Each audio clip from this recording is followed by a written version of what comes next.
Magandang umaga po sa ating lahat. Isa na naman pong bagong umaga ang ipinagkaloob at ipinahiram sa atin ng Panginoon para makapag-aral at makapagbulay-bulay sa kanyang salita. Last Sunday po, ginunita ng buong daigdigan, ng lahat ng mga kapatiran natin na nananampalataya sa Panginoong Jesucristo ang kanyang pagpapakasakit doon sa krus hanggang sa kanyang kamatayan at hanggang sa kanyang muling pagkabuhay.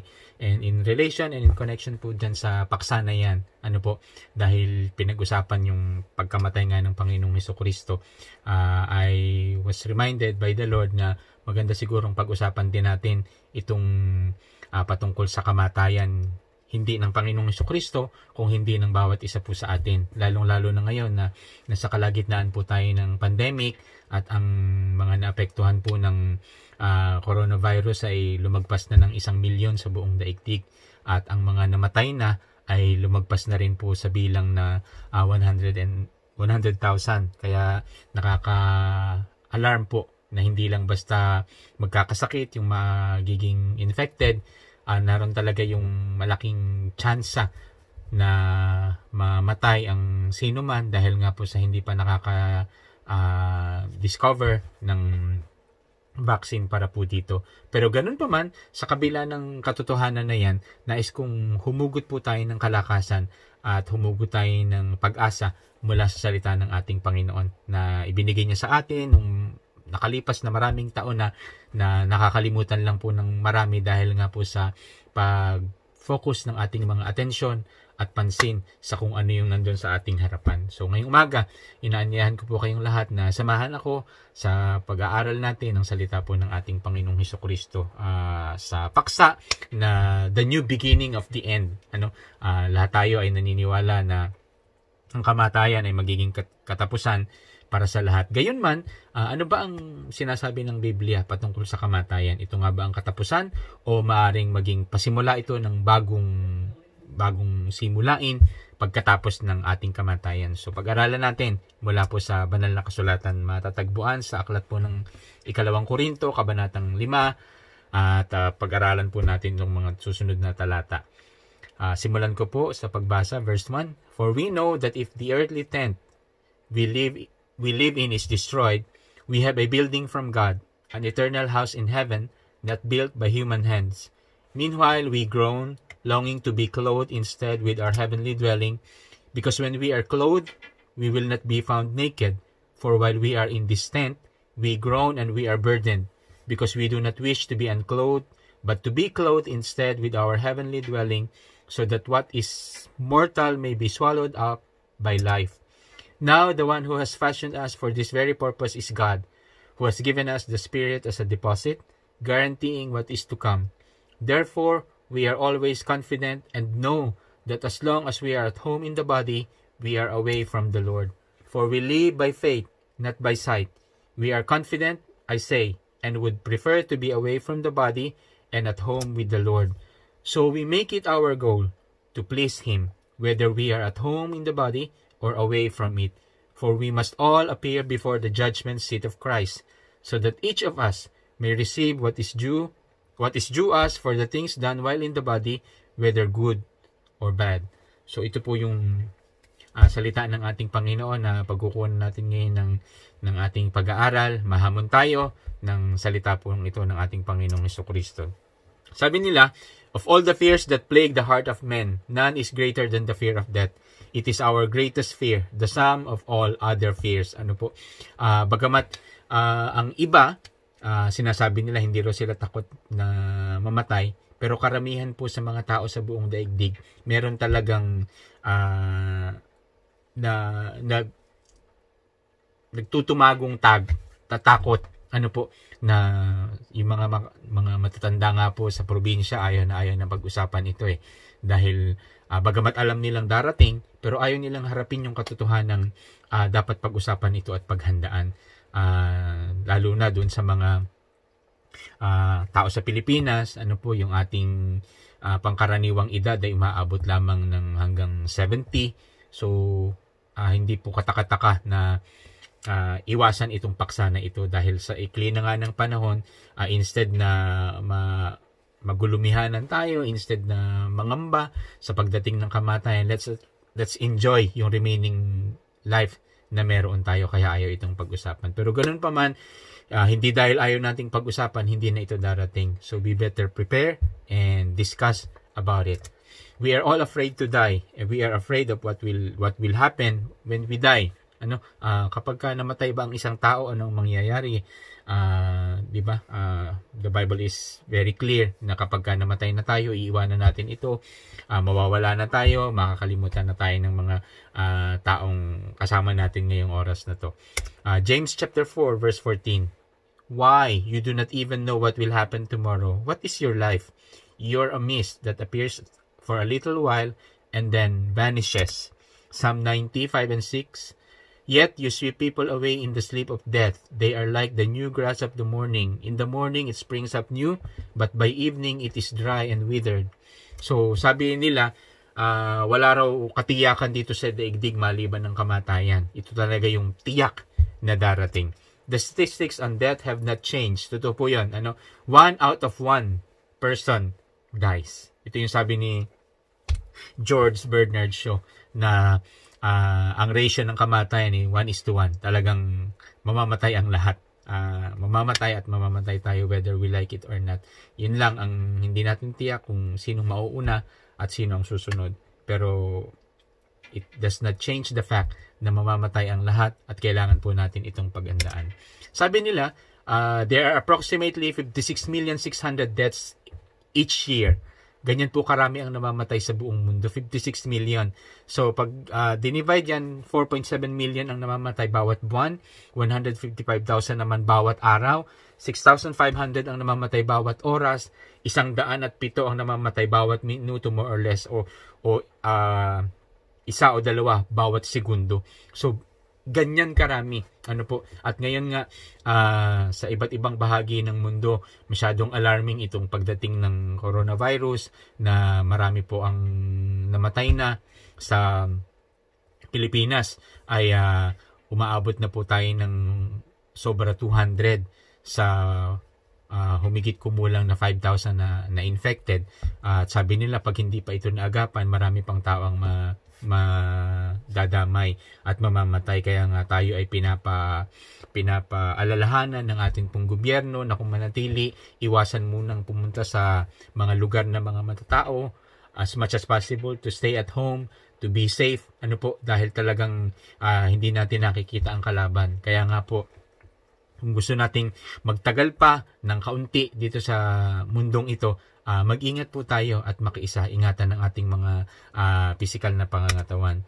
Of all the great wonders, none is greater than men. Ito po yung sabi ni Sophocles, but only for death can he find no cure. Maraming na-accomplish ang mga tao, marami tayong na-invento, marami tayong kayang gawin, 'di ba? Yung expansion talaga ngayon at progress ng ating teknolohiya, napakabilis, sobrang bilis nitong nakalipas na mga taon. Pero biglang nahinto pagdating nitong coronavirus na ang buong daigdig ay parang tumigil sa pag-ikot. And it's a perfect timing din, talagang napakarunong ng Panginoon na bigyan tayo ng ganitong pagkakataon para makapag-isip, na hindi umiikot ang mundo para lang sa sarili natin. Madalas dahil sa sobrang abala natin sa napakaraming mga bagay, siya yung naisa-isang tabi natin, na kinalimutan natin intentionally, dahil sa mas priority natin yung ating mga personal na schedules. Pero ngayon, dahil ang lahat ay natigil sa mga bahay, kahit gusto mo magtrabaho, wala ka namang tatrabahuhin, so kailangan mo talagang manatili sa iyong tahanan. At ito pa, yung balita sa internet, sa TV, na talagang hindi bumababa yung death rate, bawat araw na dadagdagan, lalong namumroblema yung mga tao. Kaya ngayong umaga, nawa po, sa kapangyarihan ng salita ng Panginoon, subukan natin na kumuha tayo ng kalakasan. Sabi ng Ecclesiastes chapter 3, there is a time to be born and a time to die. Ito yung realidad na noong pamanguna ay sinabi na pong darating po sa ating lahat. If we are going to visit ang anumang mga sementeryo sa lugar natin, kahit saan tayo makarating, hindi mo na ma-distinguish yung pagkakaiba ng mananampalataya at saka hindi nananampalataya sa Panginoon. Sama-sama sila, bata at matanda, babae o lalaki, mayaman o mahirap, kilala o hindi kilala, nagsisimba ba o hindi, halos doon sa sementeryo, pare-pareho sila ng kalagayan, nakalibing sa lupa at na tinatabunan, walang mga buhay. Gayunman, ang kamatayan ay hindi katapusan ng istorya ng mga nananampalataya sa Diyos. Sa mga naniniwala at nananalig sa Panginoong Diyos, ang kamatayan ay hindi katapusan. Hindi ito ang katapusan ng buhay natin sa ating mga nananampalataya sa Panginoong Hesukristo, na anuman ang maging kalagayan natin kapag tayo ay namatay, kailan man ito dumating, saan man tayo mamatay, anuman ang maging kondisyon ng ating pisikal na pangangatawan sa oras ng ating pagkamatay, merong pangako ang Panginoong binitawan na kahit mismong ang kamatayan hindi kayang sirain. So ito yung ating alamin mula dito sa aklat ng 2 Korinto. Simulan natin ulit doon sa chapter 5 verse 1. For we know that if the earthly tent we live in is destroyed, we have a building from God, an eternal house in heaven, not built by human hands. Dito sa aklat po ng 2 Korinto, makikita natin na bagamat tiyak ang pagdating ng kamatayan, merong mga ginawa ang Panginoong hakbang para sa ating lahat. Una, tingnan natin ang kanyang accomplishment. Ang sabi po ng chapter 5 verse 1 ng 2 Corinthians, for we know that if the earthly tent we live in is destroyed, we have a building from God. Ito yung ginawa ng ating Panginoon, inihanda ng ating Panginoon para sa ating lahat. Sa sino mang manalig at manampalataya sa Kanya, ang pangako niya mayroong buhay na walang hanggan. At ito yung kanyang inihanda, ito yung na-accomplish niya para po sa ating lahat, para hindi natin katakutan ng lubusan ang kamatayan dahil meron siyang ginawa para sa ating lahat. Sabi nila, death threatens us with many mysteries. Walang makakapagsabi ng may katiyakan kung gaano pa tayo katagal mamumuhay dito sa daigdig. Wala, hindi natin talaga masabi. Yun ba? Pagka pumunta tayo sa sementeryo, makikita natin yung mga nakalagay sa lapida nila, magkakaiba ng edad. Hindi po ba? May bata, may matanda. Yung iba talagang pinagpala na umabot ng 100 taon. Yung iba umabot ng 90, ng 80. Yung iba naman hindi pinalad. Namatay ng 6 na taon, merong mas bata pa, namatay ng 20. So iba-ibang edad. Kaya wala tayong katiyakan kung kailan talaga tayo mamaalam dito sa mundong ito. Yung mga katawan natin ay tulad nung sinasabi po sa Biblia, para daw mga tent, na manghihina, tatanda, talagang yung pagtibok ng puso natin babagal, yung ating mga mata magiging malabo, 'di ba? Yung mga ngipin natin unti-unting malalaglag, uubos yung ating mga ngipin, yung mga katawan natin, bawat bahagi ng katawan natin unti-unting mananakit, 'di ba? Talagang manghihina itong ating mga pisikal na pangangatawan, maging yung mga buto natin, mga muscles natin hihina. Darating yung panahon, tayong lahat ay tatanda, at kapag nagsimula yung ating pagtanda, lahat tayo ay manghihina. At kahit anong gawin natin, mag-exercise man tayo, kumain ng mga organic food, kumain tayo ng mga masusustansyang pagkain, mag-exercise sa bawat araw, 'di ba? Maglakad, mag-zumba, mag-gym, lahat ito okay para mapanatili natin yung ating mga pisikal na pangangatawan. Gayunman, hindi ito mananatiling ganito. Hindi natin mapipigilan ang pagtanda. Pwede nating maiwasan yung mga pagkain na makakasama sa katawan, pero sa ayaw man natin at sa gusto, talagang manghihina itong katawan na ito. Alam niyo po ba, yung atin daw pong katawan, the cells of our body are actually programmed to die. At meron tawag dyan sa scientific term, ang tawag po ay apoptosis, na bawat araw daw po ang isang normal adult ay namamatayan ng 50 to 70 billion cells. So pinrogram pala yung mga cells natin na talagang mamatay at magkaroon ng panibago. Kaya nga nangangailangan tayo ng panahon para magpahinga, para matulog sa gabi dahil nga doon sa mga namamatay na cells natin everyday. At Kahit ngayon, di ba? Sa pakikinig nyo sa akin, dahil nandyan lang kayo sa inyong mga tahanan, nakaupo, hindi malayo na antukin kayo sa pakikinig sa aking mga sinasabi. Dahil yung mga cells natin sa ating katawan, namamatayan bawat sandali ng buhay natin. So, let's think about, for a while, yung pagkakaiba po ng tent at saka ng isang building. Yung tent daw po ay dinesign as temporary, para madaling mapalitan, para madaling mahimos, o malikom. Gayunman, ang building ay matibay at matatag na ginawa yan sa isang pundasyon na hindi dinesign para ipagpalipat-lipat. Yun yung pagkakaiba nila, na kapag ginawa ang isang building sa isang lugar, mananatili yan dyan. Samantalang ang tent nga naman, pwedeng nakatayo ngayon, pero mamaya himusin na, di ba? At ilipat, ilagay naman sa panibago. When we die, we will give up our tent and replace it with a building made by God Himself. Kapag matay daw po tayo tulad ng tent, tayo ay papalitan na ng isang building not designed to be moved, na ginawa ng Diyos mismo. So, death is not the end. Ito po yung accomplishment na ginawa ng Panginoon sa atin. Hindi ito yung katapusan. Hindi rin ito yung reincarnation, na tulad ng paniniwala ng iba na kapag namatay daw ang isang tao, mabubuhay siya ulit at lilipat sa mga hayop, o kaya sa mga ibon, o kaya sa mga puno. Hindi po. Death is also not an evaporation, na tayo biglang maglalaho, matutunaw at sasama dyan sa kalawakan. Hindi rin ito annihilation, na talagang totally mawawala na tayo, because death sa ating mga nananampalataya sa Panginoong Hesukristo is a trade-in. Ipakikipagpalit itong nasisirang katawan, bibigyan ng isang hindi na masisirang katawan, sabi ng Biblia. It is from God, it is not made with hands, it is eternal, it is heavenly, and not earthly. Ito yung accomplishment na ginawa ng Panginoon. At ito yung sinabi ni Apostol Pablo na this is what we know. Ito yung alam natin, na bagamat tayo ay mamamatay, God has accomplished something for you and for me para magkaroon tayo ng katiyakan at pananampalatayang ang kamatayan ay hindi ang katapusan. Pangalawa, makikita natin dito sa mga talatang ito, hindi lamang ang accomplishment that the Lord has done for you and for me. Ang ikalawa ay yung kanyang management. How He manages itong ating mga katawang ito na nasisira at nabubulok. Una, we will be covered. Sabi ng verse 2 ng chapter 5, meanwhile, we groan, longing to be clothed instead with our heavenly dwelling. So, we will be clothed, we will be covered, and then we will also be comforted. Sabi ng verse 3 and verse 4?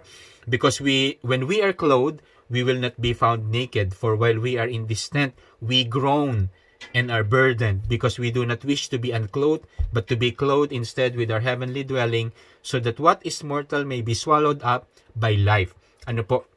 We will be comforted. Pag daw tayo ay namatay na, binigyan ng panibagong tirahan na ginawa ng Panginoon mismo, doon wala ng cancer, wala ng abuses, wala ng pagkagalit, wala ng bagyo, wala ng krimen, wala ng kalungkutan, wala ng gabi, wala ng sakit, at lalong higit wala ng kamatayan. We will be covered, we will be comforted, we will be consorted by God Himself kapag dumating ang tagpo na yon. Among all the fears associated with death, one of the greatest must be that when we die, ay mamamatay daw tayo ng mag-isa at makakalimutan. Ito yung isa siguro na hindi natin kailanman maiiwasan, na kapag namatay tayo, we will be dying alone. Mag-isa ka lang na mamamatay. Ikaw yung iiwanan at makakalimutan ng mga taong nakapaligid sa iyo. Gayunman, dahil ang Panginoon ang siyang nag-manage na kailangang pagdaanan ito ng lahat, kailangang suungin ito ng lahat, masakit man at nakakalungkot mang isipin, pero yung ikatlo, makikita natin yung enhancement na ginawa ng Panginoon sa atin. 2 Corinthians 5, verse 5. Now, the one who has fashioned us for this very purpose is God. Siya mismo ang nagsabi na siya ang may plano nito. Who has given us the Spirit as a deposit, guaranteeing what is to come. Diba? We will have a new body. Bagong katawan. Kumbaga pa sa technological term ngayon, magkakaroon tayo ng upgrade. o version 2.0, version 3.0. So ito yung magiging kapalit ng katawang ibibigay sa atin ng ating Panginoon. Hindi ito yung katawang natin ngayon na manghihina, mangungulubot, at tatanda. Hindi. Ang ibibigay niya sa atin ay isang bagong katawan, hindi lang basta na-renovate or na-reconstruct. Isang bagong sisidlan ang ipagkakaloob sa atin ng Panginoon. Mas makapangyarihan, mas matibay, at hindi na kailanman mapapalitan. So dahil dito, ito yung magpapaalaala sa atin na when we are still in this world, because of what God will be bringing and will be giving us in the future after our death, we are saved from the penalty of sin, and we are saved from the power of sin, and we will be saved from the presence of sins. Presence of these sins na nakapaligid sa ating mga buhay. Ito yung magandang mangyayari sa atin. So hindi na tayo magkakasala pagdating doon kasama ng Diyos, 'di ba? Wala nang kasalanang makapaghahari dito sa katawang itong nanghihina. At ang presensya din ng kasalanan hindi na matatagpuan doon sa katawan, sa bagong katawan na ibibigay sa atin ng Panginoon. Some way, somehow, 'di ba? Kapag tayo daw po ay namatay na, kung kailan man yan darating, paano man yan darating, saan man yan darating, tayo ay dadalhin doon sa morgue. Lilinisan, aayusan, bibihisan, tapos pagkatapos, ilalagay tayo sa kabaong na paglalagyan sa atin. Dadalhin tayo sa isang lugar kung saan paglalamayan, bibisitahin tayo ng mga taong nakakakilala sa atin, magsasalita sila ng mga magagandang salita patungkol sa pagkakilala nila sa atin, iiyak ang iba, mananalangin ng iba, magkakaroon siguro ng mga worship service, pero pagkatapos ng araw ng paglalamay, ihahatid tayo doon sa sementeryo, at pagkatapos isasara yung kabaong permanently, and we will be placed in the ground 6 feet below ng mag-isa.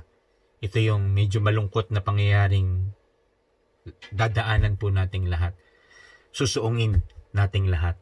Gayon man, kaya nga po sinasabi ng Biblia sa verse 9 and verse 10, gayon man, so we make it our goal to please Him, whether we are at home in the body or away from it. For we must all appear before the judgment seat of Christ, so that each of us may receive what is due us for the things done while in the body, whether good or bad. 7 and 8, for we live by faith, not by sight, and we are confident, I say, and would prefer to be away from the body and at home with the Lord. Mismong si Apostol Pablo ang nagsabi na bagamat nakakalungkot itong katotohanan ng kamatayan, yung kanyang preference, mas mabuti pang mawala siya sa katawan na to and to be with the Lord. Pero habang nandito pa tayo sa katawang ito na manghihina at mabubulok at maaagnas, let's make it our goal to please Him. To please Him in what we will be doing, to please Him in what we will be saying, to please Him in how we are going to serve Him for the rest or for the remaining days of our lives. Ito yung katotohanan na gusto kong dalhin sa inyo ngayong umaga, na kung paanong ang Panginoong Hesukristo, tulad ng ipinangako niya, ay nabuhay pagkaraan ng 3 araw at tinalo, pinagtagumpayan yung kamatayang matagal na nating kaaway at kinatatakutan. Ito rin yung mangyayari sa ating lahat. The moment na tayo ay bawian na ng buhay, iwanan natin itong katawang ito, bibigyan niya tayo ng panibagong katawan na siya mismo ang gumawa. For what He has accomplished, for what He has managed, and for what He has enhanced. I-enhance talaga yung magiging bago po nating katawan. So dahil sa katotohanan na yan, nais ko pong mahamon tayong lahat at mapagpala ng salita ng Panginoon na death is not the end, but rather death is the beginning of the new life that God has entrusted and will be entrusted sa atin pong lahat. So mahamon tayo, mapagpala ng salita ng ating Panginoon. Manalangin po tayong lahat. Panginoon, salamat po sa paalaala na katulad ng pagkamatay ng Panginoong Hesukristo, pagkaraan ng 3 araw, tulad ng kanyang sinabi, bumangon siyang muli. Ito yung panalangin naming lahat. na bagamat ang kamatayan ay nagdadala at naghahatid ng takot sa marami, tulungan nyo kami na sa bisa at kapangyarihan ng inyong makapangyarihang salita, magkaroon kami ng pag-asa. Pag-asang muli kaming babangon kasama ninyo sa panibagong katawan, sa panibagong plano na inihanda at itinakda ninyo para sa aming lahat. Nawa po sa mga nalalabi pang oras namin dito sa daigdig, masumpungan nyo kaming lahat na matapat na sumusunod sa kalooban po ninyo. Maraming salamat, maglingkod kami ng masigasig at masaya hanggang kunin nyo kami, Panginoon, at makasama ng pangwalang hanggan dyan sa piling po ninyo. Maraming salamat, dinadakila namin kayo, pinagkakatiwalaan ng aming buhay. Salamat ng marami dahil may Diyos kami na pinagtagumpayan ang kamatayan. May Diyos kami na pinagtagumpayan ang aming kinatatakutan. Salamat sa katiyakang ito. Purihin ka, aming kataas-taasang Diyos, sa pangalan ni Jesus. Amen.